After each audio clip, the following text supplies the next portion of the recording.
Assalamualaikum warahmatullahi wabarakatuh. Di sini saya akan menjawab beberapa pertanyaan dari mata kuliah Bahasa Indonesia. Yang pertama yaitu jelaskan berdasarkan temuan mahasiswa di lapangan. Faktor apa saja yang menyebabkan terjadinya kesalahan penulisan ejaan? Berikan contoh kesalahan ejaan yang sering muncul. Faktor yang menyebabkan terjadinya kesalahan dalam penulisan ejaan yaitu yang pertama, ketidaktahuan penulis. Yang kedua, kurangnya referensi saat penulisan ejaan. Yang ketiga, penelitian sebelum dipublikasikan. Contoh kesalahan penulisan ejaan yang sering muncul yang saya temui adalah yang pertama, kata sound system yang benar adalah sound system. Kedua, kata shouting yang benar adalah double T yaitu shouting. Kata gerabah yang benar adalah gerabah. Lanjut pertanyaan yang kedua. Bagaimana langkah membedakan kutipan langsung dan tidak langsung dalam proses pengutipan? Jelaskan dan berikan contohnya. Yang pertama, nama pengarang disebut terpadu dalam teks dengan mencantumkan nomor halaman. Contoh, Syang 2012 halaman 15 membahas teori mencerminkan fenomena-fenomena environmental dan membangun penelitian baru melalui hipotesis atau asumsi-asumsi yang dapat diuji secara empiris. Yang kedua, nama pengarang disebut terpadu dalam teks tanpa mencantumkan nomor halaman. Contoh, Syang 2012 membahas teori mencerminkan fenomena environmental dan membangun penelitian baru melalui hipotesis atau asumsi yang dapat diuji secara empiris. Yang nomor 2 ini dibuat seharusnya lebih singkat dari nomor yang pertama. Lanjut, nama pengarang disebut dalam kurung bersama tahun dan nomor halaman.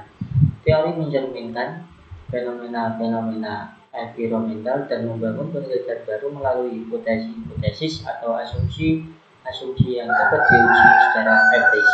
Syang 2012 halaman 15. 4. Nama pengarang disebut dalam kurung tanpa nomor halaman. Teori ini mencerminkan fenomena environmental dan membangun penelitian baru melalui hipotesis atau asumsi yang dapat diuji secara empiris. Syang 2012. Lanjut ke pertanyaan yang ketiga. Apa perbedaan dari biografi dan bibliografi? Jelaskan disertai dengan contohnya. 1. Biografi merupakan riwayat hidup seseorang yang diceritakan lewat tulisan oleh orang lain. Contoh, saya di sini mengambil biografi dari Muhammad Hatta. Muhammad Hatta lahir pada 12 Agustus 1902 di daerah Sumatera Barat, tepatnya di kota Bukit Tinggi. Presiden pertama di Indonesia yang banyak membantu Soekarno dan para pendiri bangsa dalam mencapai kemerdekaan. Ia adalah sebagai sosok yang gemar membaca. Ia juga dikenal sebagai Bapak Koperasi Indonesia. Hatta mengekonomi yang bertopang pada semangat gotong royong masyarakat. Koperasi menjadi pilar ekonomi di tingkat seperti desa. Desa yang berdaya naik dari segi ekonomi dan pangan akan membuat suatu bangsa menjadi lebih kuat.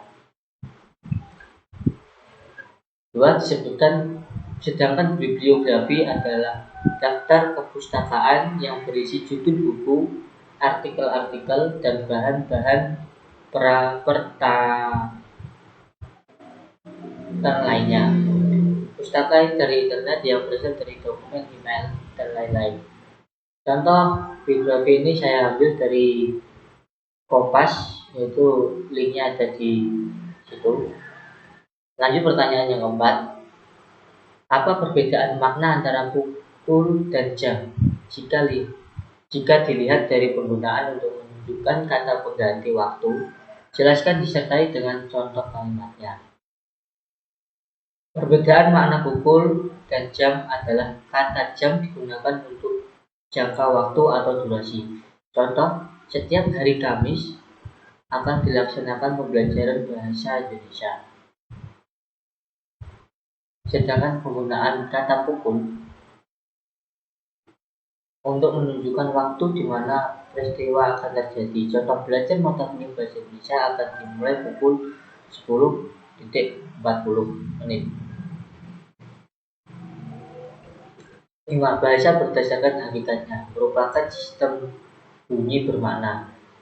Jelaskan pertanyaan tersebut dan apa kaitannya antara sistem bunyi bermakna dengan penggunaan bahasa. Bahasa berdasarkan hakikatnya merupakan sistem bunyi bermakna dan digunakan sebagai alat komunikasi oleh anggota masyarakat. Pemakaian bahasa. Karena tujuan utama disepakatinya susunan lambang-lambang bunyi yang sistem atau bermakna tersebut untuk komunikasi. Oleh sebab itu, bahasa merupakan media atau alat yang memilih fungsi utama sebagai alat komunikasi antar masyarakat pemakai bahasa. Lanjut pertanyaan yang keenam, mengapa sering terjadi kesalahan penulisan tanda koma? Jelaskan disertai 5 contoh kesalahan tersebut. Yang pertama, tanda koma dipakai di antara unsur-unsur dalam suatu perincian. Contoh, buku, jurnal, dan majalah termasuk sumber perpustakaan. Ini yang sering dipakai adalah buku, jurnal, dan majalah termasuk sumber perpustakaan. Yang kedua, tanda koma dipakai sebelum kata penghubung. Contoh, saya ingin makan seblak, tetapi saya sedang kambuh. Penulisan yang benar adalah saya ingin makan seblak, tetapi mas saya sedang kambuh. Yang ketiga, tanda koma dipakai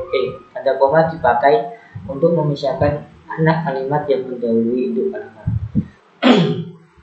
Contoh, kalau jadi pergi saya kabari. Penulisan yang benar adalah kalau jadi pergi, saya kabari. 4. Tanda koma dipakai untuk memisahkan petitan langsung dari bagian lain dalam kalimat. Contoh, kata ibu saya, kita harus berbagi dengan orang yang membutuhkan. Penulisan yang benar adalah kata ibu saya, tanda petik, kita harus berbagi dengan orang yang membutuhkan. Titik tanda petik lagi. Yang kelima, tanda koma dibagi di antara nama orang dan singkatan gelar akademis. Contoh, Radya Putri SE. Yang penulisan yang benar adalah Radya Putri, S.E. Lanjut pertanyaan yang ketujuh. Apa perbedaan dari makna dari tanda titik dua dengan titik koma? Disertai dengan 2 contoh penggunaan tanda tersebut yang benar.